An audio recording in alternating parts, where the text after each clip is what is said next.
Inilah kita mengenal kampung tematik, di mana ada di Gang Mujahir di Kelurahan Perdomuan, Kecamatan Siantar Timur. Dulunya hanya sekampung kecil yang kini memiliki suatu yang sangat cantik sekali.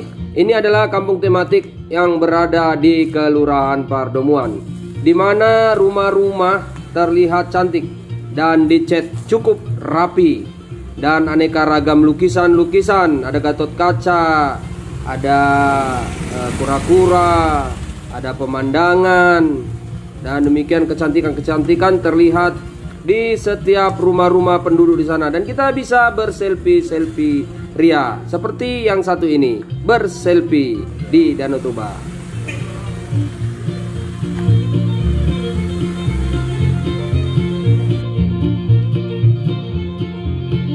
Ya, ornamen-ornamen lukisan terlihat memancar di setiap rumah-rumah penduduk.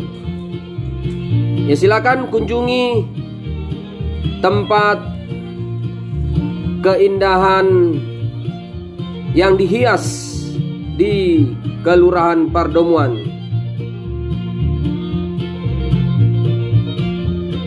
Siantar punya cerita. Ceritakan apa yang ada di Siantar.